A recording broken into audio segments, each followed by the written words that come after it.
ஞானத்தை பெற்று நம்ம வெளிப்படி நியாயப்படுத்தணும்னு சொன்னா அதை அடிச்சுக்கிறதுக்கு மிஞ்சினதுக்கு எவனாலே முடியாது, சிவனை தவிர.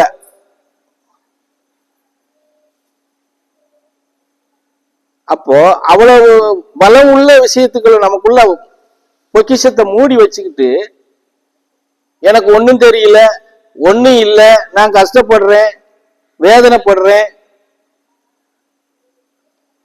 ஆண்மகன் பெண்ணை சொல்றது, என் வீட்டுக்காரி சொன்ன பேச்ச கேட்க மாட்டேக்காரன்னு சொல்றதும்,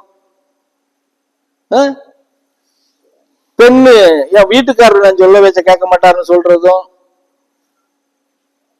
இதெல்லாம் நினைச்சு பார்த்தா ஒரு எப்படி வேடிக்கையான சிரிப்பு தான் வருது எனக்கு, வேற ஒண்ணும் கிடையாது. என்ன இவங்களுக்கு இறைவன் குறையா கொடுத்து வச்சிருக்கிறான், எது இல்லைன்னு வச்சிருக்கிறான்.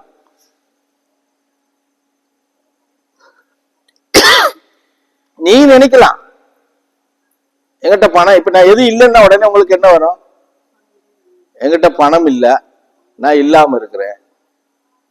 பணம் இருக்கு, உனக்கிட்ட கொடுத்து வச்சிருக்கான், ஆனா நீ காப்பாத்திக்கணும்ல.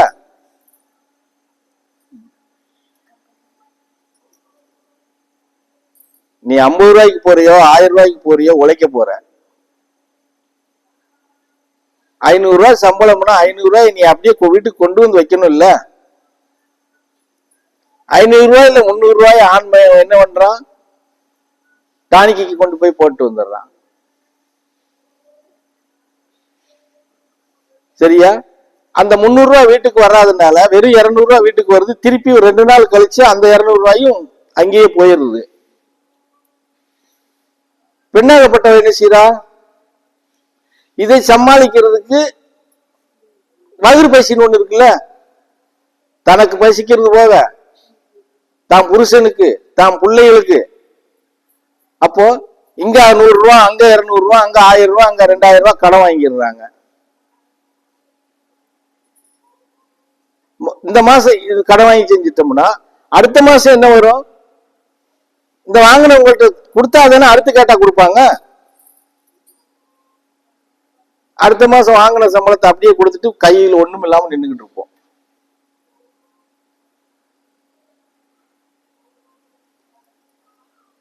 இது நாமளே இந்த தப்புகளை செஞ்சுட்டு என்ன சொல்லுவீங்க, எவ்வளவு நாங்க கஷ்டப்பட்டு உழைச்சாலும் சம்பாதிச்சாலும் எங்க கையில காசே இருக்க மாட்டேங்குது சாமி அப்படின்னு சொல்லுவீங்க.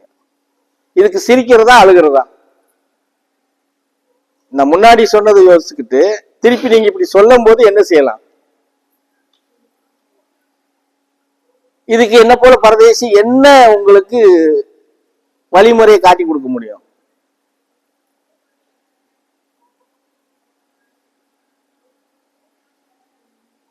புரியுதானே சொல்றது?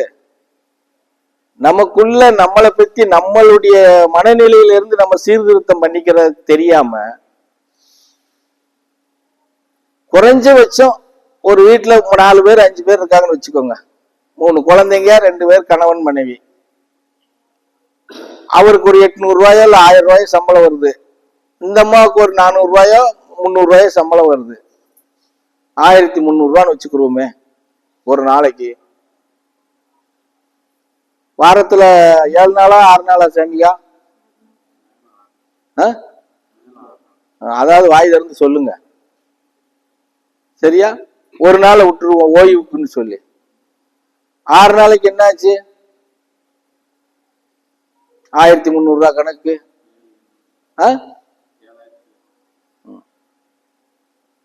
அப்போ 7800 ரூபா.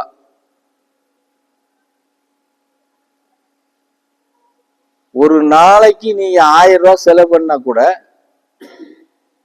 800 ரூபாய் மிச்சம் இருக்கா இல்லையா? இருக்கா இல்லையா சாமி? நான் லீவும் சேர்த்துதான் கணக்கு சொல்றேன், நீ 1000 ரூபாய் செலவு பண்ணுன்னு சொல்றேன்.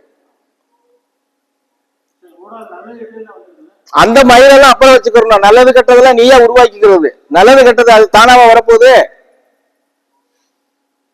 அதுக்கும் கடைசியா சொல்றேன் விளக்கம். அப்ப 4 வாரத்துக்கு ஒரு வாரத்துக்கு 800 ரூபாய் மிச்சம், 4 வாரத்துக்கு எவ்வளவு ஆச்சு?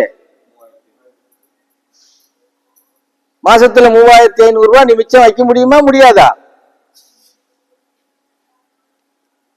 அப்ப 12 மாசத்துக்கு 3500 ரூபாய் கணக்கு போடு.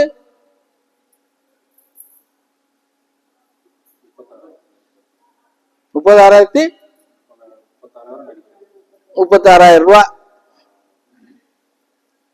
நல்லது கெட்டது லொட்டு லொடுக்கு வருதுன்னு வச்சுக்கோ. இந்த 36,000 இருந்து 16,000 ரூபாய் அதுக்கு செலவு பண்ணு. மீதி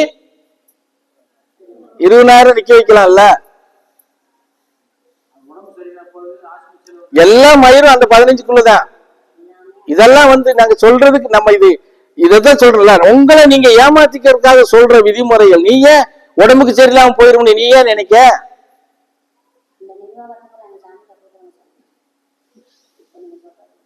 புரியுதானே சொல்லுது? நீங்க சொல்றீங்க நாங்க உழைக்கிறோம் சாமி, கஷ்டப்படுறோம் சாமி, எங்க கையில காசு நிக்க மாட்டேங்குது சாமி. இப்ப இந்த பரதேசி சொன்ன கணக்கு தப்பா? ஒரு நாளைக்கு ஒரு வீட்டுல ஒரு 5 பேர் 1000 ரூபாய்க்கு மேலேயே சமையல் பண்ணி சாப்பிட்டுருவீங்க. சமையல் பண்ணி சாப்பிட்டா மிஞ்சி மிஞ்சி வீட்டுல வேணா ஒரு நாளைக்கு 5 பேருக்கு 500 ரூபாயை தாண்டாது. அப்படி பிரிச்சா அப்ப அதுல 1000 ரூபாங்கிறது 500 ரூபாய் வச்சு 500 ரூபாய் மிச்சம் வருது இல்ல? வருதா வரலையா? எப்படி நாங்க உழைச்ச காசு வீட்டுல நிக்கலன்னு நீங்க இங்க சொல்றீங்க, புலம்புறீங்க? சொல்லுங்க எனக்கு.